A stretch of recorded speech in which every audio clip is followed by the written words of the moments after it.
Coucou et merci d'être là. Merci à Alain Wirth, donc réalisateur du documentaire que vous venez de voir, d'être avec nous pour en parler. On a devant nous une demi-heure en gros d'échange, donc je vais rentrer dans le vif du sujet sans délai parce qu'on a plein de choses à se dire et que c'est un sujet riche, comme vous l'avez vu, et essentiel par les temps qui courent. Donc, alors merci. Je voudrais qu'on parle, même si c'est une question un peu convenue, de parler de la genèse d'un film et de la raison pour lesquelles on le fait. C'est toujours quand même un petit peu important de savoir ce qui vous a mû. Et je voudrais en profiter pour noter que vous-même, vous vivez à côté de Vevey, l'endroit où est implantée cette ferme. Et on entend souvent que les luttes pour le climat, les luttes citoyennes s'ancrent volontiers dans des territoires, c'est-à-dire qu'on s'implique plus fortement quand on est soi-même concerné par une région. Ça a été le cas par exemple en France, il y a des boucliers citoyens qui se sont levés contre l'A69, et il est vrai que souvent quand ce sont des gens qui vivent à proximité des lieux, ça crée un attachement fort et donc une envie de résister. Est-ce que, en l'occurrence, le fait que vous viviez à proximité a déclenché cette envie de leur consacrer un documentaire? Oui, oui. Alors, je pense que j'ai un peu évoqué ça en début de présentation. En fait, ce film, il m'est un peu tombé dessus. J'avais pas du tout prévu de partir sur ce projet. J'étais en post-production d'un premier long métrage sur le Prix de Lausanne, qui est un concours de ballet assez connu, même très connu. Et puis c'était un projet assez compliqué, ouais, on a traversé le Covid, etc. Puis voilà, c'était un projet assez douloureux comme ça dans la production. Puis il se trouve que Pierre, Gilles et Antoine, ils m'ont demandé d'aller de leur faire une petite vidéo de 2 minutes pour présenter leur terrain. Je les connaissais, mais pas super bien non plus. J'ai été visiter le terrain, en fait, puis c'est en visitant le terrain que le projet m'est tombé dessus. Que je me suis dit, waouh, c'est tellement incroyable ce qu'ils font, il faut vraiment que je leur consacre un film. Et puis je suis rentré de là complètement un peu pris par cette idée. Je suis remonté les voir quelques jours plus tard, puis ça c'est parti comme ça. Alors, pardon. Non, puis on parlait de territoire, c'est vrai que eux ils habitent pas sur le terrain, ils habitent en ville, c'est vraiment des citadins qui montent au champ qui est tout près de chez eux, hein, ça a quelques minutes en voiture. Puis pour moi c'était pareil, en fait, je pouvais vraiment monter avec beaucoup de liberté, les filmer quand j'avais envie, et puis ouais, je pense que c'était une bonne manière c'était assez facile de le faire dans ce sens-là, ouais. Alors, je voudrais savoir ce qui vous a surpris quand vous dites que ça vous est tombé dessus, que vous trouviez ce qu'il faisait incroyable. Qu'est-ce que vous trouviez incroyable en premier lieu? Qu'est-ce qui vous a le plus touché? Disons que moi j'ai l'impression que quand on voit des beaux légumes qui sont vendus par les maraîchers bio et tout ça, il y a toujours une espèce de mise en scène où ils ont un côté un peu bucolique comme ça. Puis moi j'ai vu de par faut imaginer que leur prairie c'était une simple prairie quand ils l'ont prise en main. Puis j'ai vu l'ampleur du travail, puis je me suis dit mais il faut vraiment montrer les coulisses de ce travail. Puis c'était assez rigolo parce que j'ai fait quelques recherches assez rapidement comme ça. J'étais tombé sur un mémoire de travail d'une étudiante canadienne qui disait que les films sur les néo-paysans, on voit toujours les néo-paysans qui racontent leur travail, qui parlent de de leurs idéaux, etc. Mais on les voit jamais bosser parce que c'est des grands théoriciens, c'est souvent des gens qui ont pas mal de culture, des idées. Alors que les films traditionnels qui se faisaient sur les paysans traditionnels, comme c'est des taiseux, on les voyait jamais, ils racontent pas ce qu'ils font, on les voit travailler, puis c'est le seul moyen de saisir leur quotidien. Et je trouvais très intéressant de les montrer justement en train de travailler, quoi. Alors justement, ça nous permet de parler un peu de la forme que vous avez adoptée pour ce documentaire. C'est une forme assez fragmentaire. On est vraiment sur des scénettes de la vie quotidienne. Se dégage une grande trivialité. C'est ça le travail au champ, c'est ça les difficultés qu'on rencontre. Et donc vous les suivez sur plusieurs saisons qui permettent donc de découvrir la rudesse de l'hiver, les difficultés financières, tout un tas, donc cette fameuse trivialité dont je parlais qui est d'une très grande complexité. Et qu'est-ce qui, selon vous, qui vous donc les avez suivis de très près, est-ce qui est le principal défi pour eux? Parce que on finit sur une note plutôt positive. On a envie de croire qu'en effet, ce modèle va pouvoir être une vraie forme de résistance à l'agriculture intensive telle qu'elle est pratiquée la plupart du temps. Mais quel est le principal défi et comment y répond-il et comment peut-on espérer en effet que ça triomphe quelque part, ce genre de modèle?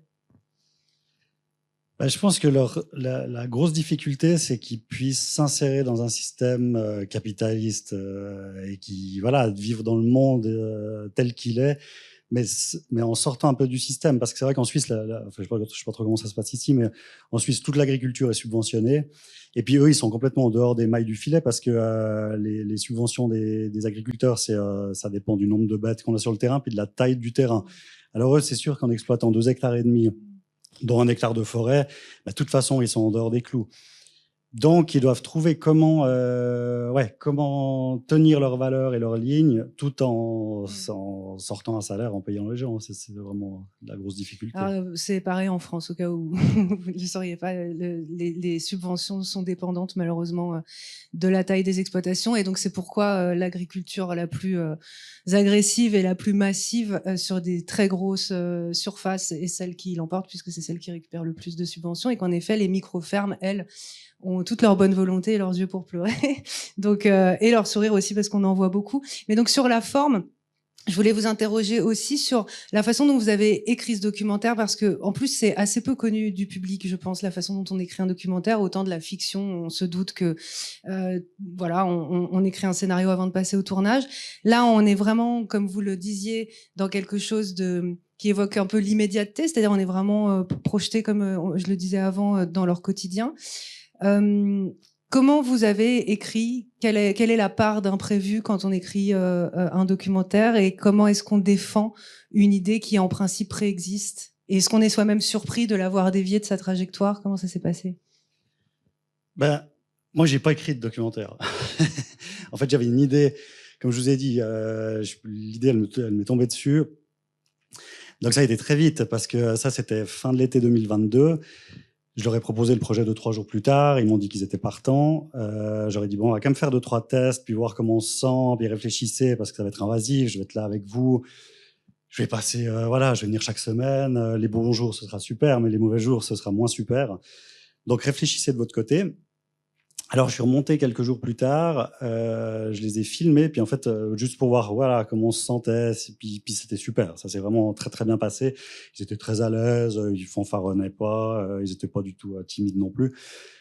Donc je crois qu'on a trouvé la bonne distance, ça c'est super important pour moi, et puis parce qu'on vit longtemps avec son sujet, c'est un choix assez radical de suivre quelqu'un.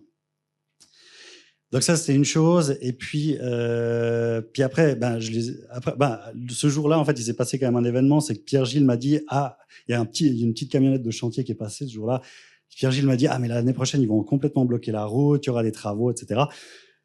Puis je me suis dit mince, ça va être compliqué pour moi parce que comme j'étais vraiment tout seul sur le tournage, puis je voulais être tout seul pour l'image et le son, donc j'avais beaucoup de soucis pour le son. Et puis j'ai fait des tests j'ai une fille qui a 9 ans. Le soir même, il y avait des travaux en bas de chez moi, je lui ai collé un petit micro, je lui ai dit va jouer vers les machines, tu me racontes 2-3 combines, je te filme, puis j'ai testé le son, puis en fait je me suis dit ça passe très bien le son même avec les machines.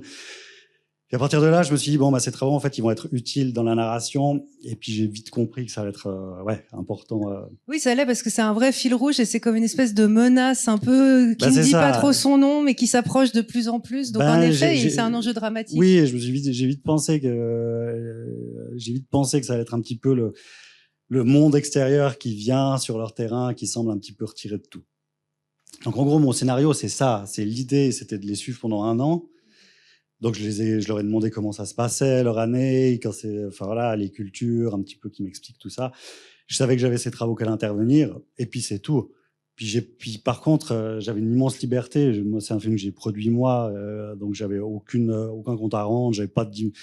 Moi, j'avais aucune contrainte de faire un film de 50 minutes, d'1h30, 2 heures. Enfin, ça m'était complètement égal. J'avais pas de vendeur télé, tout ça, j'avais aucune contrainte. Et l'équipe, vous étiez tout seul, sur le tournage, j'étais tout seul. Ouais. Okay. Ce qui fait que mon scénario, ça s'est construit petit à petit. J'ai fait beaucoup d'immersion, j'ai passé beaucoup de temps avec eux, puis voilà, c'était. Puis chaque semaine, je leur demandais quand même ce qui allait se passer la semaine suivante, s'il y avait des événements forts, etc. quoi. Non, mais on sent je trouve que on retrouve cette authenticité dans ce film. En effet, c'est jamais artificiel, c'est jamais mis en scène.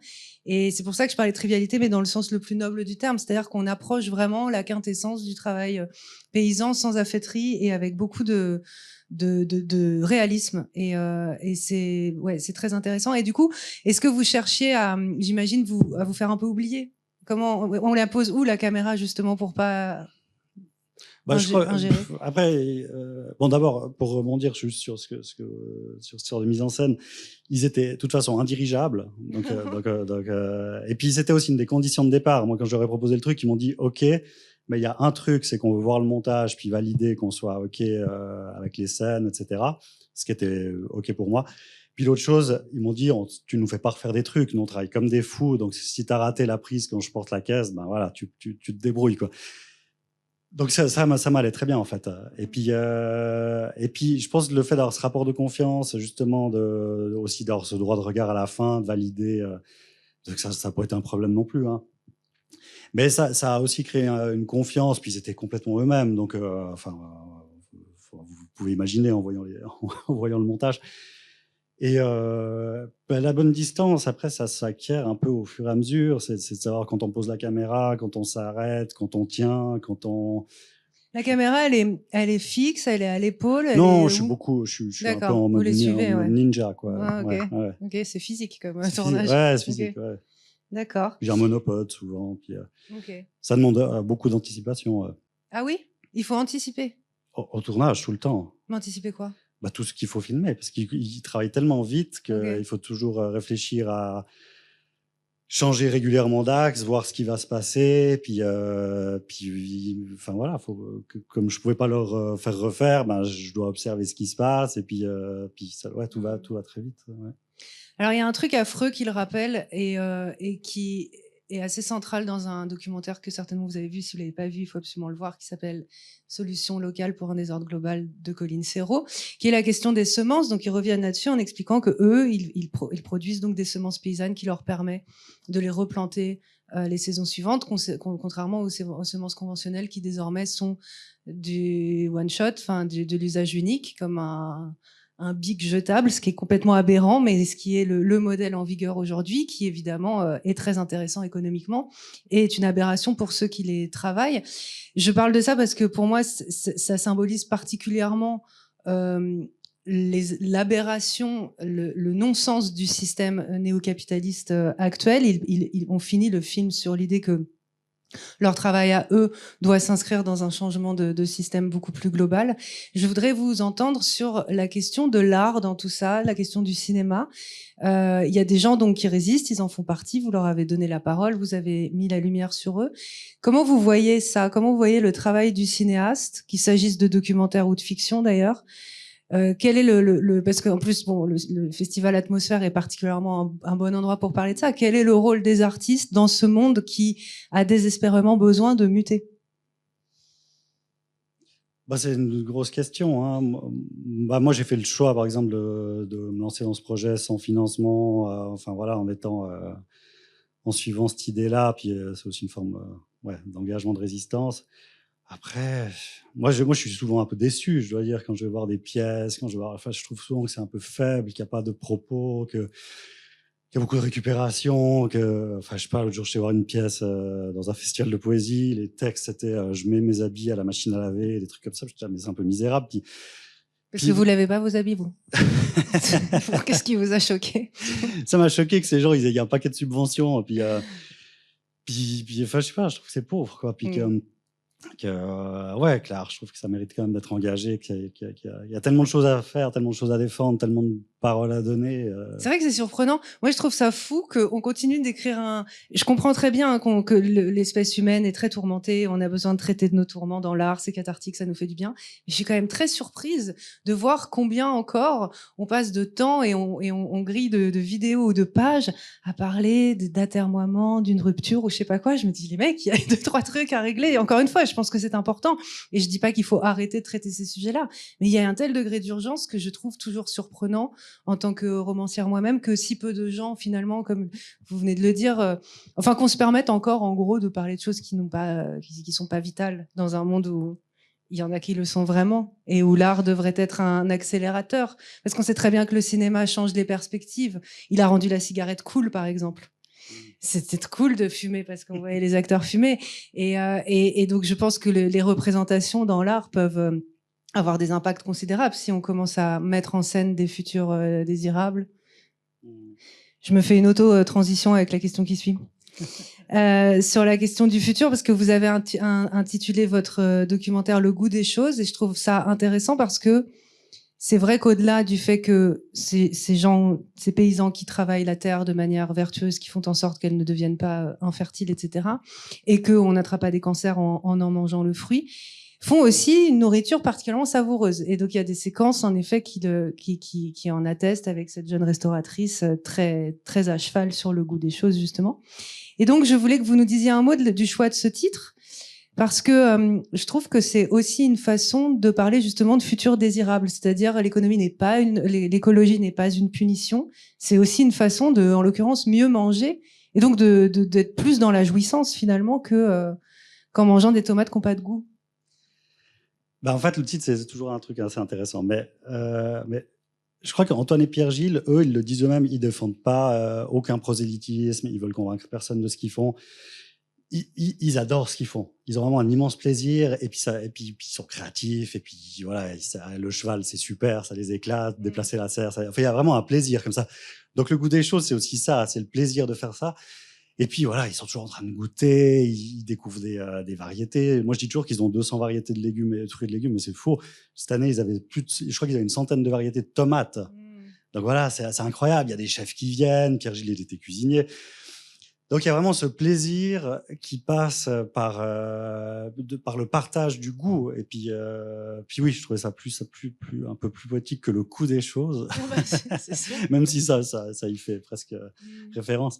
Surtout que le premier film que j'ai fait s'appelle Le Prix. Alors voilà, je voulais pas appeler ça le coup des choses, ça aurait été une trilogie. Quoi. Okay.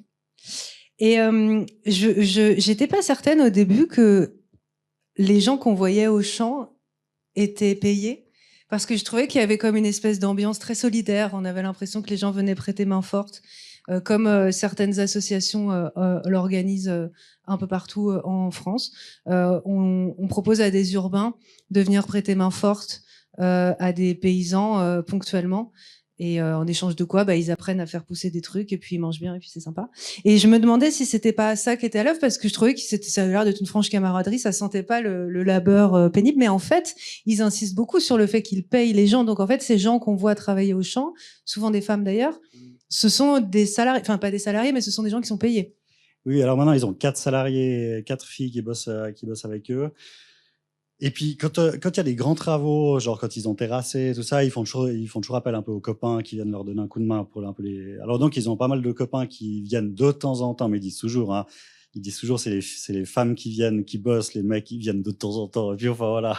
Bravo les garçons. Mais il y a un petit peu de bénévolat, mais autrement ils essayent évidemment de payer les gens. Quoi, ouais. D'accord. Donc généralement ces gens qu'on voit, ce sont les femmes qu'on voit, elles sont payées en fait. Okay. Celles qui sont régulièrement là, et puis de temps en temps quand il y a. Ouais, ok. Je vais vous laisser la parole dans pas longtemps. Juste sur la viabilité du projet, parce que donc on les voit galérer, etc. Le tournage s'est achevé quand? Vous avez dit c'était principalement sur 2023. 2024, ça a été une année compliquée. Je sais pas comment c'était ici, mais chez nous, il a plu jusqu'à fin juillet. Ouais. Donc ils ont un peu souffert quand même. Et puis cette année, c'était une super année.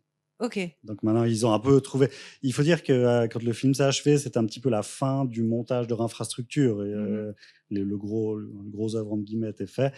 Donc ils ont vraiment pu se consacrer depuis là vraiment à la culture en soi, quoi. Puis je crois qu'ils trouvent leur équilibre. Ils font plus aussi de produits de transformation pendant l'été quand il y a ces surplus. Oui, parce qu'ils parlent de cette difficulté à écouler la marchandise pendant l'été, en effet. Ouais. Ce qui est ironique, parce que c'est effectivement le moment où c'est le pic de production. Et donc, ils parlent beaucoup des restaurants fermés. C'est pas des restaurants qui ferment définitivement. C'est juste les vacances. C'est vacances. Okay. Ouais. Et donc, ils cuisinent des produits transformés, vous dites. Okay. Ouais, ils font plein de sauces. Ils ont toute une variété de piments. Ils adorent ça. Oui, ils font plein de sauces pimentées. Okay. Ils font des pestos, enfin tout un tas de trucs. Donc ils sont bons pour tenir la distance. Oui, pour l'instant ça roule. Et juste aussi, je voudrais qu'on revienne sur la question de la réconciliation de la ville et de la campagne. J'étais assez surprise que vous disiez qu'eux-mêmes étaient urbains. Ça, je l'avais pas compris en regardant le film. Et donc, étant donné qu'eux-mêmes sont urbains, qui se sont lancés là-dedans, quelles sont les pistes de réflexion à leurs yeux pour justement opérer cette réconciliation, pour faire en sorte que ce soit deux mondes qui communiquent un peu plus, parce qu'effectivement les urbains ont tendance à vivre hors sol et ceux qui travaillent la terre à se sentir incompris des autres. Comment on fait? Ils ont une idée? Je sais pas. Ah, ils savent pas. Faut leur demander. Moi, Ok. je peux pas répondre pour eux. Ok. Vous avez une idée? Non? Bon, c'est dommage. Est-ce que vous voulez poser des questions? En fait, je sais pas du tout. Je sais pas, mais on a le temps. Ok, parfait. Bon, c'est toujours, on est timide au début, on n'ose pas trop. Voilà, monsieur, super. merci, monsieur. Merci déjà pour ce très beau film. Il y a un petit micro. Merci pour ce super film. Merci. J'avais une question du coup par rapport, vous avez reparlé au début du projet. Voilà, l'idée s'est faite en 3-4 jours et du coup vous les avez suivis quand même pendant 1 an. Je sais pas si vous connaissiez un peu le monde agricole, le monde maraîcher, etc. Mais voilà, qu'est-ce qui vous a le plus surpris pendant toute cette année par rapport à l'imaginaire que vous faisiez de paysans qui cultivent, à la fois en positif ou en négatif, hein, mais voilà, comment ça s'est passé? Je connaissais rien du monde paysan. Moi, j'ai un petit coin de terrasse où j'ai du plaisir à cultiver mes trucs, donc j'ai une affinité, voilà, comme ça, mais qui est, on dilettante. Et puis, donc j'ai découvert ce que vous avez vu au fur et à mesure de la création du film. Je pense que l'histoire de l'écoulement des légumes l'été, ça m'a beaucoup impacté. De découvrir un peu leurs difficultés comme ça.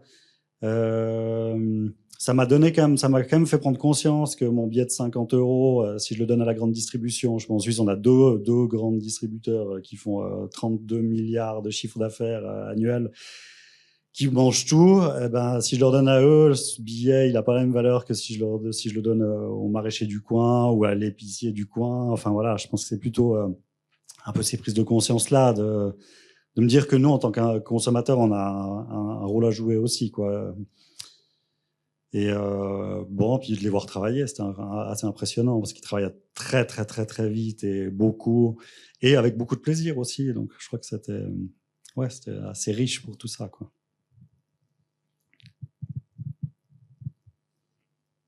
Je sais pas si j'ai bien répondu. Oui.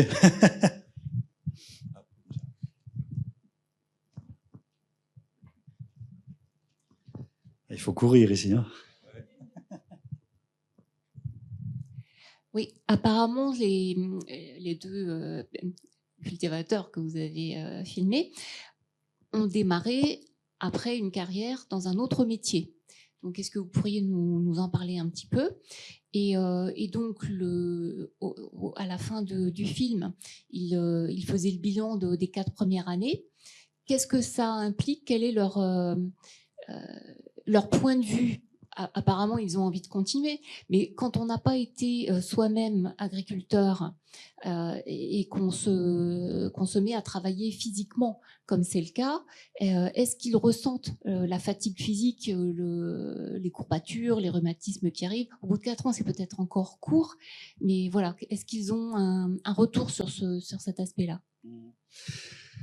Alors, Antoine, il était artiste peintre. Et puis, il était entrepreneur. Il avait une petite entreprise de rénovation.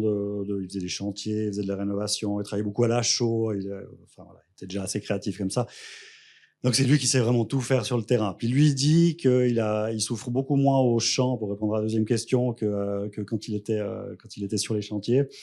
Après, les deux, ils vont régulièrement chez l'ostéo, puis chez la masseuse, je pense, faire un peu de prévention.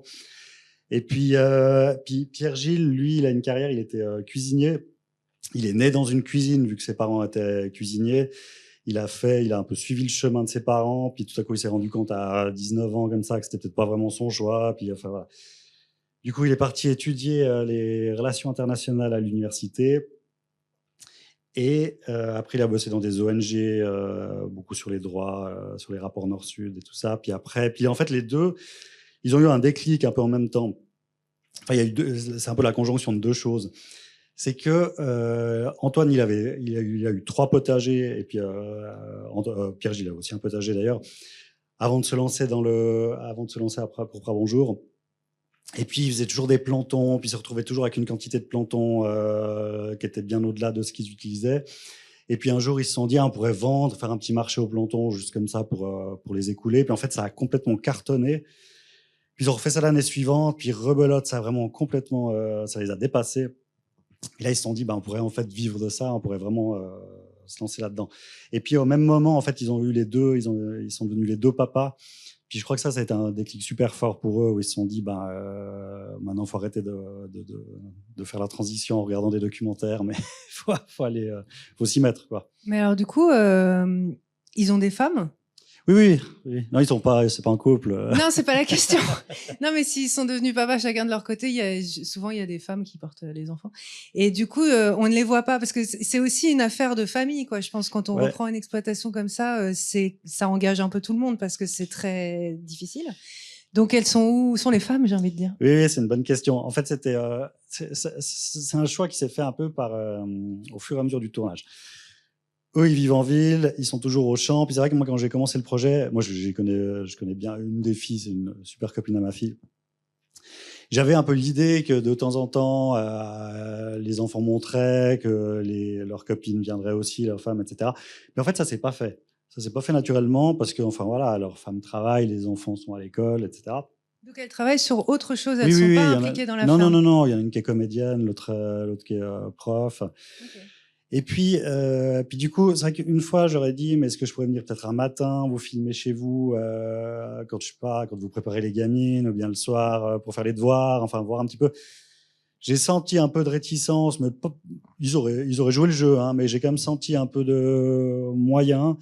Puis je me suis dit, j'ai pas trop insisté. Finalement, ça s'est pas fait. Puis voilà, ça m'a pas paru indispensable non plus. Ah non, en effet, moi je trouve ça très intéressant, au contraire, que ce soit un choix éditorial, entre guillemets, de n'être que dans la ferme et de ne pas en sortir et d'être que dans leur quotidien. Mais non, je vous demandais ça au cas où les compagnes, les conjointes auraient été impliquées et auraient prêté main forte, parce qu'on entend que c'est tellement, encore une fois, c'est tellement accaparant que parfois ça emporte avec soi la famille. Mais là, c'est pas nécessairement le cas, apparemment. Non, elles, sur le marché au planton, elles sont là. Ah, ouais. Ok. Ouais. Bon, très bien. Puis, voilà, j'avais aussi filmé les filles au marché au planton, puis finalement, je trouvais pas, ça apportait pas grand-chose. Ouais.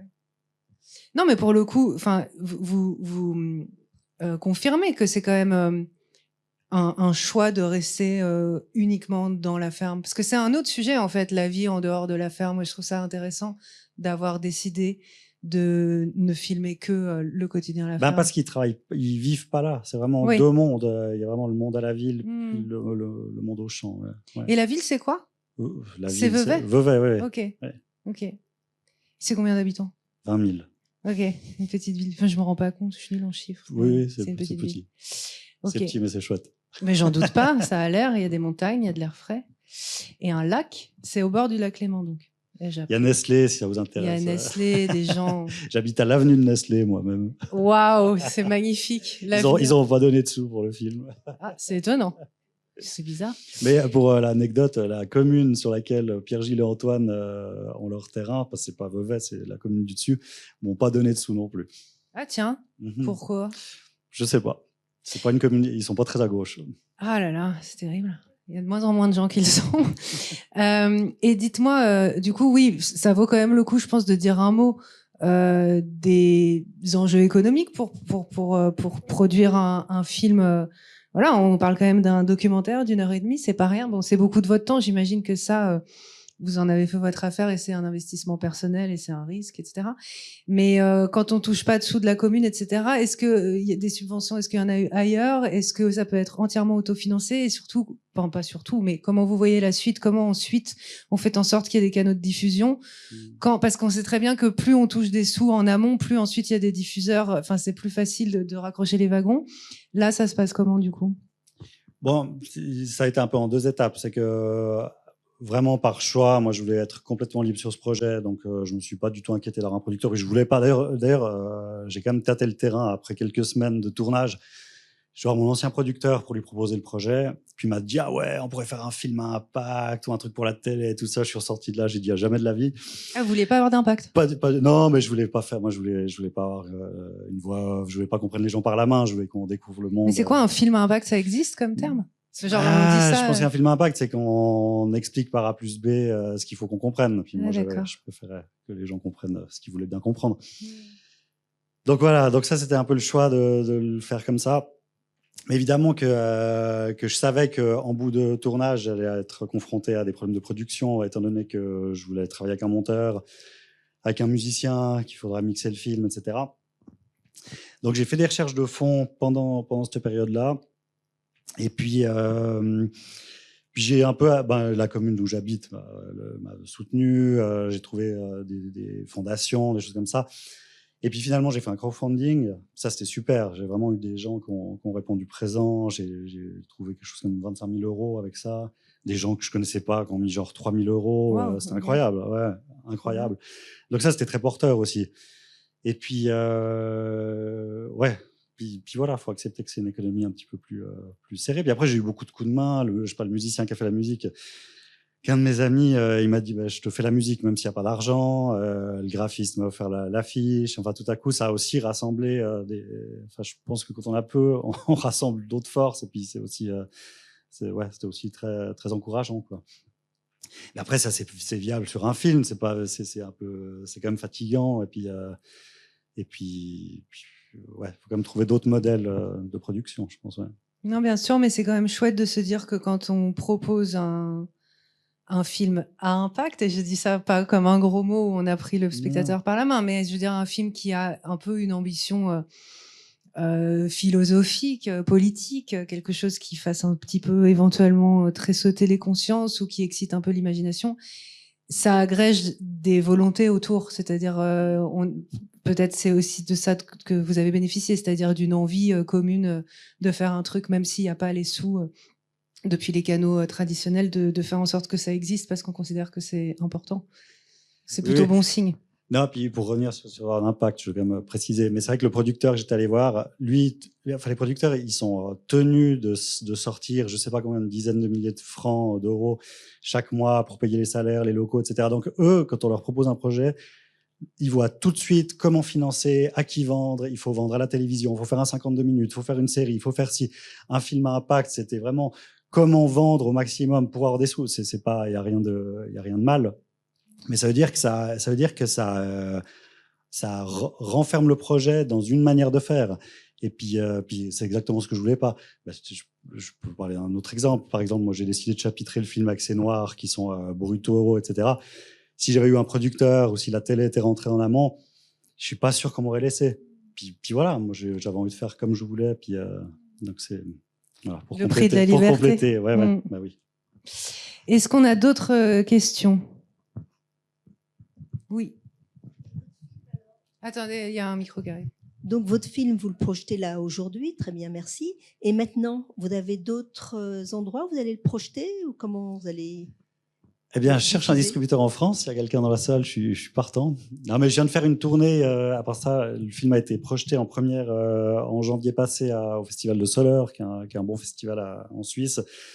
Puis, du coup, il a été repéré par une assoce qui s'appelle Cinédoc, qui l'a pris sous son aile comme film d'ouverture. Puis on vient de faire toute une tournée en Suisse romande.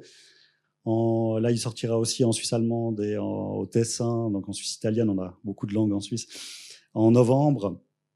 Et puis il a été aussi, j'étais aussi invité au Canada cet été. Et puis enfin voilà, c'est petit à petit. Mais oui, je cherche. J'aimerais bien qu'il y ait quelque chose qui se passe en France, mais à suivre. Ben, on espère, ouais. Il n'y a pas de distributeur alors. C'est un peu décevant. Ah, vous voulez qu'on vous filme? Ah, trop bien. Bah super.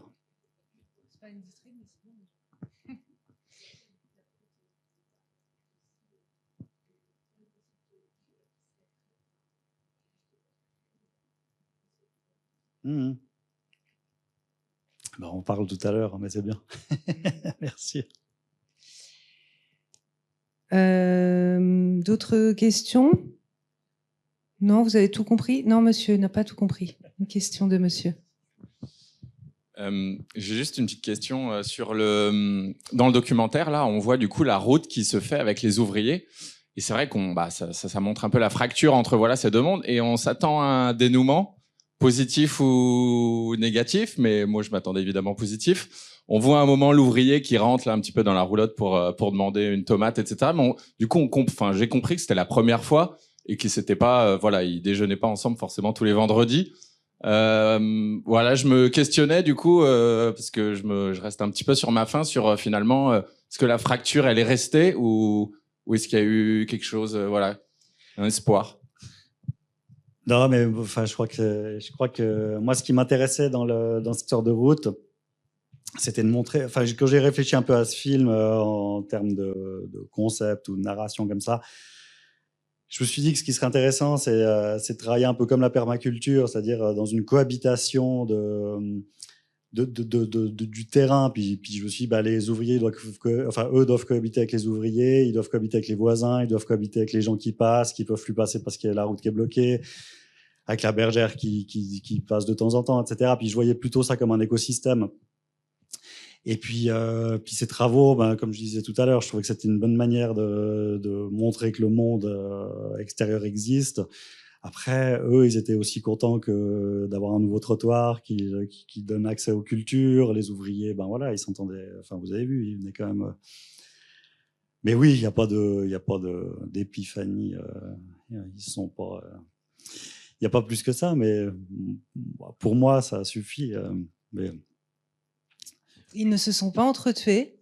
C'est bien déjà. Non. Donc on va rester sur cette note positive. Au contraire. Non, ils s'entendaient bien en fait. Oui, ça a l'air. Bon voilà, bonne route à ce film. J'espère vraiment qu'il trouvera un écho aussi massif que possible parce que ce sont des films importants et on en a besoin. On a besoin de les voir et on a besoin d'ouvrir nos perspectives. On va s'arrêter là, comme dit ma psychanalyste.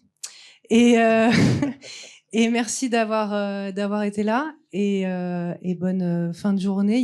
Les festivités se poursuivent au centre culturel de Courbevoie, on l'appelle comme ça? Oui. Donc le festival Atmosphère s'y tient là-bas. Il y aura une dédicace en librairie si ça vous parle. De moi-même et parce que j'écris des livres aussi quand je pose pas des questions et voilà, et puis il y aura plein d'autres choses à faire surtout et à voir là-bas. Donc encore merci et merci beaucoup Alain pour cet éclairage et pour ce film. Merci.